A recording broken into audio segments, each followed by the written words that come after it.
नमस्कार दोस्तों, मैं हूं आपका दोस्त संचित। स्वागत करता हूं अनअकैडमी प्लेटफॉर्म पे। इस वीडियो के अंदर बात करेंगे longest remaining time first algorithm का। See shortest remaining time first algorithm तो सबने सुना है, अभी लॉन्गेस्ट टाइम क्या है। बट कभी कभी मैं देखता हूं कॉम्पिटिटिव एग्जाम्स में, गेट में इस तरह के आइडिया पे बात की गई है। तो लॉन्गेस्ट रिमेनिंग टाइम क्या है, क्या इसका भी प्रिमिटिव नॉन प्रिमिटिव वर्जन हो सकता है क्या? क्या एक प्रीवियस ईयर क्वेश्चंस एक इसके ऊपर सॉल्व करेंगे, क्या एडवांटेज है, क्या डिसएडवांटेज और क्या फिलॉसफी हो सकती है, उस सब के ऊपर डिस्कशन करेंगे। इस चैनल के अंदर स्वागत करता हूं अनअकैडमी 10 मिनट्स इंजीनियरिंग। और जैसा आप जानते हैं, हर वीडियो के अंदर 10 मिनट के अंदर एक पूरा का पूरा टॉपिक हम यहाँ पर खत्म करते हैं। तो चलिए शुरू करते हैं, ठीक है। देखिए, जहां तक लॉन्गेस्ट रिमेनिंग टाइम फर्स्ट की बात है, कोई बहुत हार्ड एंड फास्ट या कोई बहुत कंसेप्चुअल बैकग्राउंड तो उसके ऊपर बताई नहीं जा सकती। बट एक तरह का एनालिसिस टाइप ही अप्रोच है, जहां पर हर कोई बात कर रहा होता है शॉर्टेज ऑफ फर्स्ट की। तो अगर 2 मिनट के लिए सोचा जाए कि यार लॉन्गेस्ट में अगर करेंगे तो क्या होगा, उस फिलॉसफी के साथ काइंड ऑफ हम यहाँ पर काम कर रहे होते हैं, है ना। तो यहाँ पर देखिए लॉजिक क्या है। बहुत सारे प्रोसेस हमारे पास होंगे, हर एक का अराइवल टाइम होगा, बस टाइम होगा। और किसी भी इंस्टेंस पे हम क्या कर रहे होंगे, at any instance will be try to executing a process जिसका बस टाइम रिक्वायरमेंट सबसे ज्यादा होगा। ये आइडिया है। शॉर्टेज ऑफ फर्स्ट की तरह क्या इसका प्रिमिटिव नॉन प्रिमिटिव दोनों वर्जन हो सकते हैं? बिल्कुल दोनों हो सकते हैं। तो किसी भी इंस्टेंस पे हम डिसीजन लेंगे कि अगर कोई नया आने वाला प्रोसेस जो है, अगर उसका टाइम कम है, उसका टाइम ज्यादा है हमारे रनिंग टाइम से, तो हम क्या करें, कॉन्टेक्स्ट स्विच करेंगे कि नहीं करेंगे। दोनों डिसीजन लिए जा सकते हैं। तो एक न्यूमेरिकल एग्जीक्यूट करके देख लेते हैं, है ना। दोनों नेचर हो सकते हैं, प्रिमिटिव नॉन प्रिमिटिव। क्या नतीजा होगा, क्या लॉजिक होगा, एक एक करके गौर करेंगे। अब यहाँ पर आप देखिए, ये मेरे पास एक टाइमिंग डायग्राम है। 0 से स्टार्ट करता हूँ और देखते हैं कि कौन कौन प्रोसेस किस किस तरह से बिहेव करेगा। At time 0 how many process we have? Sir time 0 पर तो एक ही प्रोसेस है और वो है P1, जिसका अराइवल टाइम है 0, तो उसी को रन करेंगे। और मान लीजिए पहले आपसे बात कर रहा हूँ नॉन प्रिमिटिव वर्जन की, तो जो है वो है एक बार स्टार्ट की एग्जीक्यूट करना, तो बीच में कॉन्टेक्स्ट स्विच हो नहीं सकता। तो 0 से 3 तक uninterrupted without any doubt any confusion P1 execute करेगा। यस, नाउ एट टाइम 3 कितने प्रोसेस हमारे पास है? टाइम 3 तक देखिए 3 प्रोसेस आ चुके हैं। और फिलहाल इसमें लॉन्गेस्ट कौन है? फिलहाल इसमें सबसे लॉन्गेस्ट प्रोसेस है P4, तो अभी उसका नंबर है रन होने का। तो P4 को मैं रन करूंगा, रिक्वायरमेंट है 5 यूनिट्स की।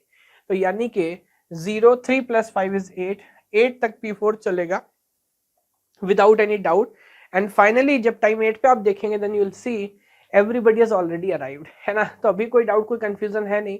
आउट ऑफ ऑल अवेलेबल सबसे लॉन्गेस्ट कौन है? सबसे लॉन्गेस्ट है P5, 6 यूनिट का रिक्वायरमेंट है।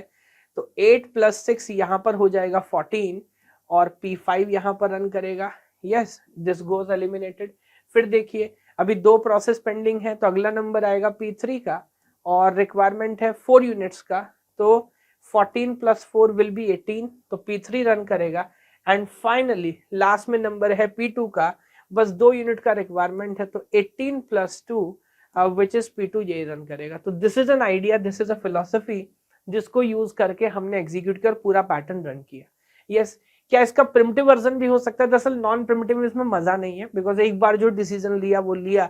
इसका असली मजा आपको समझ आएगा प्रिमिटिव वर्जन में।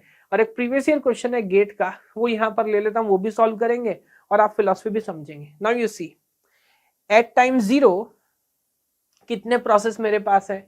सर टाइम 0 पे सारे प्रोसेस मेरे पास है, फेयर है ना। तो बताइए सबसे लॉन्गेस्ट कौन है? सर सबसे लॉन्गेस्ट है फिलहाल P2। अब यहाँ गौर करिएगा, मैं 0 से 4 तक रन करता हूँ, हाँ, और पहले रन कराऊंगा P2 को ना। 4 यूनिट रन करने के बाद क्या होगा, इसका टाइम बचेगा 4। Please understand. And now you see 4 पे तो क्लैश हो रहा है। और यहां पर इसने पहले से बताया है कि अगर क्लैश होता है रिमेनिंग टाइम यानी कि प्रिमिटिव वर्जन में, तो टाई कैसे ब्रेक करेंगे sir? With the lowest process ID, जिसका प्रोसेस आईडी कम होगा। तो यहाँ P1 और P2 में अभी किसको मिलेगा? P1 को मिलेगा। 1 यूनिट रन करेंगे P1 का, गौर करिएगा। जैसे ही रन करेंगे ये हो जाएगा 3।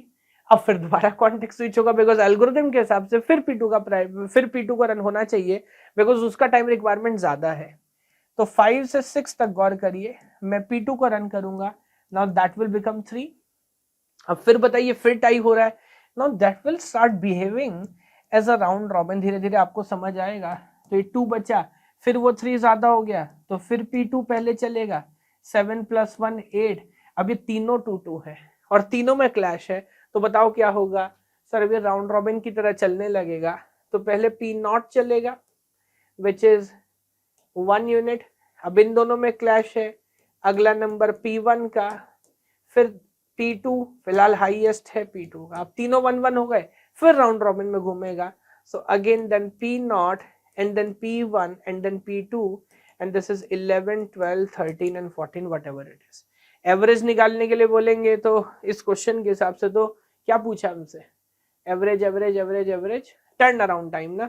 सो सबका अराइवल टाइम 0 है, 12 + 13 + 14 डिवाइड बाय 3 तो वो हो जाएगा 13। बट यहाँ पर गेम जो इंटरेस्टिंग था, जो समझने वाली बात थी, वो क्या थी कि एक बार जब बड़ी प्रोसेस को चलाते जाएंगे तो जैसे जैसे उसको चलाएंगे उसका टाइम कम होगा। एक समय आएगा कि कोई दूसरे प्रोसेस से भी कम हो जाएगा तो आपको कॉन्टेक्स्ट स्विच करना पड़ेगा एंड दिस आइडिया कंटिन्यूज। तो पूरा एनालिसिस करके जो फिलॉसफी हमें समझ आई वो क्या, in the longer run if you understand this longest remaining time first algorithm will again start behaving as round robin, है ना। तो ये एनालिसिस सिंथेसिस वाले क्वेश्चन है जहां पर ऐसा नहीं है कि वो फंडामेंटल अप्रोच आपके सामने है। अब इसके एडवांटेज डिसएडवांटेज पे बात नहीं की जा सकती, या मैं बोलूंगा करने की जरूरत नहीं है एडवांटेज डिसएडवांटेज पे, बट हाँ पूरा आइडिया बहुत स्मार्ट है। और कभी कभार मैंने देखा है कि प्रीवियस ईयर क्वेश्चन यहाँ पर पूछे गए हैं, है ना। तो इसके ऊपर आपको काम करना है, ऑब्जर्वेशन करना है, और इस तरह के अगर और भी आगे क्वेश्चन होंगे तो कंफर्टेबल फील करना है, इसमें कोई बहुत अजीब या बहुत डिफरेंट बात नहीं है। वीडियो में यहाँ तक आए हैं तो वीडियो को लाइक जरूर करिएगा, चैनल को सब्सक्राइब करिएगा। अगली वीडियो जब भी लेकर आएंगे हर एक वीडियो के अंदर 10 मिनट या उससे कम में पूरा टॉपिक कंप्लीट करेंगे। तो सीपीयू शेड्यूलिंग का पूरा आइडिया आगे भी कंटिन्यू करूंगा और एक दो और छोटे छोटे अप्रोचेस है उन पर भी आपसे डिस्कशन कंटिन्यू रखूंगा। Yes, thank you so much.